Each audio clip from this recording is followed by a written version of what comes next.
এখন আমরা শিখবো ব্যাকরণ কাকে বলে। একজন মানুষের বেকা হইয়া দাঁড়ানোর কারণকেই ব্যাকরণ বলে।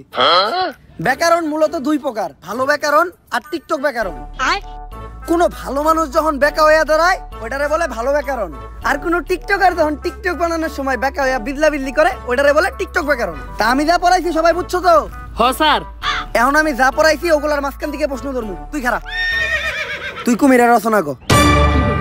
স্যার এইটা কখন পড়াইলেন আপনি? কি কইলি তুই? পড়াই নাই আমি, এইটা পড়াই নাই, মাত্রই তো কুমিরের রচনা পড়াইলাম। স্যার শিখাইছেন আপনি, আমি ভুলে গেছিলাম। আর কইতাছি কুমির একটি হিংস্র প্রাণী, কুমির পানিতে বাস করে, কুমিরের 4টি পা আছে। কুমিরের যদি খালি 4টি পা থাকে তাহলে কুমির ভাত খায় কি দিয়া? তুই কুমিরের হাতের কথা কইলি নাকি? হাতের কথা কইলি নাকি তুই? এখন আমি তোমাদেরকে পড়াবো ইংলিশ ফার্স্ট পেপার। পড়ানো শেষ, এখন আমি প্রশ্ন করবো। ক্লাস তো শুরুই করলে, এখন পড়াইলো কখন? কিছু কোয়ার দরকার নাই, নাহলে মাইরা লাইবো। ওই তুই খারা, আমি যেটা ইংলিশে কমু ওইটাই তোর বাংলায় কইতে হইব। আই উইল কিল ইউ এর বাংলা কি? আরে স্যার এটা তো আমি পারি, এটা তো একদমই সহজ। এখন দিয়ে আপনি আমার কেমনে মারেন? আই উইল কিল ইউ মানে আমি তোমাকে খুন করব। কি কইলি তুই? তুই আমারে খুন করবি? তুই তোর স্যাররে খুন করবি? এই কথা কইলি কেমনে তুই? এই কথা কইলি কেমনে? কেমনে কইলি তুই?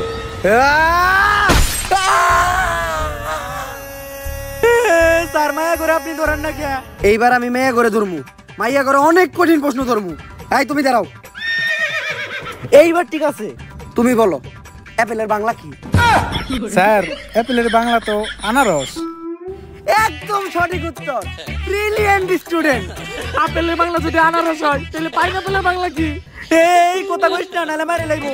গাইস ভিডিওটা কেমন ছিল? যদি এই ভিডিওটা ভালো লাগে ফটাফট লাইক কমেন্ট শেয়ার আর সাবস্ক্রাইব করে দেন। এই ভিডিওর কোন পার্টটা আপনাদের কাছে সবচেয়ে বেশি ভালো লাগছে ওটা আপনাদের ফ্রেন্ডদের সাথে শেয়ার করতে। আর আরেকটা ভিডিও দিয়ে দিছি, তো এই ভিডিওতে যদি 1.5 লাখ লাইক একদিনে ডেঞ্জারাস ডেসিচার সিরিজের আরো যদি আপনারা পার্ট চান তাইলে উড়া ধুরা কমেন্ট করেন। তো আজকের মতো এই পর্যন্ত, এই ভিডিওটা এনজয় করেন, দেখা হবে নেক্সট ভিডিওতে। আল্লাহ হাফেজ।